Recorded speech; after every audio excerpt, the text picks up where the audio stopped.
இது நம்ம ஹேம்ஸ் home YouTube channel. இனிய விநாயகர் சதுர்த்தி வாழ்த்துக்கள். வணக்கம் நண்பர்களே, இன்னைக்கு என்னோட ஃபர்ஸ்ட் வீடியோ ஸ்வீட்ல ஆரம்பிக்கலான்னு இருக்கேன். இன்னைக்கு கருப்பட்டி பணியாரம் செஞ்சு காட்ட போறேன். நம்ம எப்படி பண்றதுன்னு பார்க்கலாம். ஆக்சுவலா இதோட பேரு குலாப் ஜாமுன் கருப்பட்டி பணியாரம். இதோட இன்கிரீடியன்ஸ் என்னென்னு பார்க்கலாம். 1 கப் இட்லி மாவு எடுத்து வச்சிருக்கேன், 1 கப் கருப்பட்டி, வாசனைக்காக ஏலக்காய் தூள், நெய், 2 டேபிள் ஸ்பூன் வேர்க்கடலை, 2 டேபிள் ஸ்பூன் வெள்ளை எள்ளு, இது ரெண்டையும் ஒன்னா வறுத்து அரைச்சு வச்சிருக்கேன். இதுக்கு ஒரு இன்கிரீடியன்ஸ் நான் லிஸ்ட் கொடுத்துருக்கேன், நீங்க செக் பண்ணிக்கோங்க. இப்ப நம்ம கருப்பட்டி தண்ணி ரெடி பண்ற ப்ராசஸ்ல இறங்கலாம். 1 கப் அந்த கருப்பட்டியும் 1 கப் தண்ணியும் ஆட் பண்ணி அதை நல்லா கட்டி இல்லாம கிண்டிக்கோங்க. இதை நம்ம பாயில் பண்ண போறோம். இதை நல்லா கிண்டினதுக்கு அப்புறம் நம்ம சேர்த்து வச்சிருக்கிற அந்த பொடியை மிக்ஸ் பண்ணுங்க. மிக்ஸ் பண்ணிட்டு எந்த ஒரு கட்டியும் படாம நல்லா கிண்டி விடுங்க. கிளறி விட்டு நல்லா அது கொதிச்சு வரும்போது நம்ம ஏலக்காய் தூள் சேர்க்க போறோம்.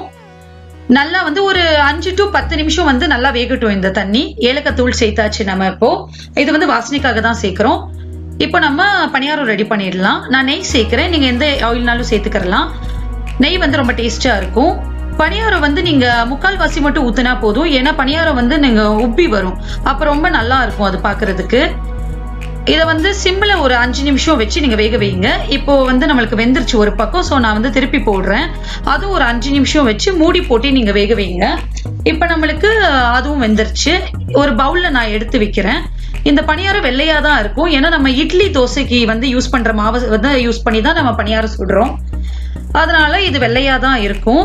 இது குலோப் ஜாமுன் எப்படி நம்ம ஊற வைக்கிறோமோ அந்த மாதிரி தான் ஊற வைக்க போறோம். இப்போ நம்மளுக்கு பணியார கருப்பட்டி தண்ணியும் ரெடி ஆயிடுச்சு. அதை நம்ம செஞ்சு வச்சிருக்கிற பணியாரத்துல நம்ம இப்போ மிக்ஸ் பண்ண போறோம்.